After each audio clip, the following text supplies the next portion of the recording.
देश के सर्वोच्च न्यायालय में अब लेडी जस्टिस की नई मूर्ति लगाई गई है, जिसमें मूर्ति के आंखों पर पट्टी नहीं बंधी है, एक हाथ में तराजू है और दूसरे हाथ में संविधान है। पुरानी लेडी जस्टिस की तस्वीर को अगर आप देखेंगे तो आप पाएंगे कि उसके आंखों में पट्टी बंधी होती थी और एक हाथ में तराजू और दूसरे हाथ में तलवार होती थी। जो नई मूर्ति है वो ये इशारा कर रही है कि न्याय अंधा नहीं है और वह संविधान के अनुसार काम करता है।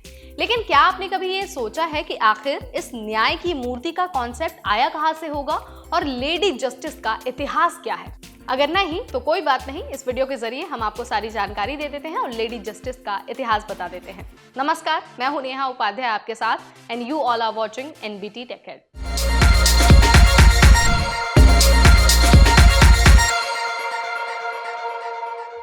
लेडी जस्टिस का इतिहास कई संस्कृतियों से जुड़ा हुआ है। इसका मूल प्रतिनिधित्व इंसाफ, नियम और अधिकार को दर्शाता है।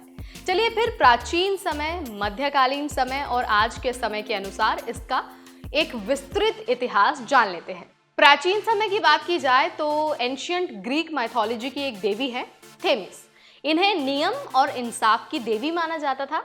इसके बाद हेसियड ने थियोगोनी नामक रचना की और उसमें थेमिस का उल्लेख किया गया। यहाँ पर उन्हें प्रशासनिक और धार्मिक नियम का प्रतिनिधित्व करते दिखाया गया था।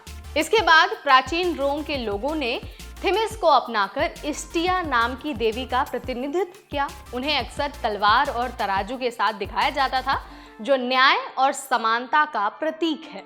इसके बाद आगे बढ़ते हैं और चलते हैं मध्यकालीन और आधुनिक समय में।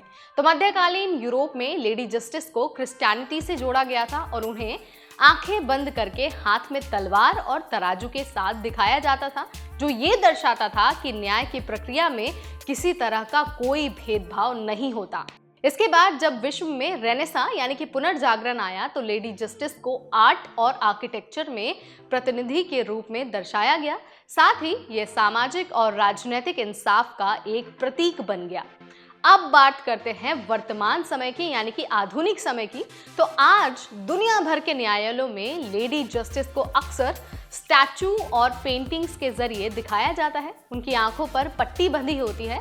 इसका उद्देश्य ये बताना है कि कानून बिना किसी पक्षपात के काम करता है और सभी को अपनी नजर में बराबर समझता है। इसके अलावा लेडी जस्टिस का मकसद समाज में इंसाफ, समानता और न्याय को बढ़ावा देना है। तो आई होप अब आपको समझ में आ गया होगा कि ये जो लेडी जस्टिस का कॉन्सेप्ट है वो कब से आया है, उसके बाद उसमें क्या क्या चेंजेस हुए, क्या क्या डेवलपमेंट हुए और आज का समाज इसे कैसे इस्तेमाल करता है। अगर ये वीडियो आपको पसंद आई, नॉलेजेबल लगी, हेल्पफुल लगी तो इसे लाइक और शेयर करना बिल्कुल ना भूलें। ऐसा कंटेंट हम आपके लिए लाते रहेंगे सिर्फ और सिर्फ एनबीटी टेक हेड पर।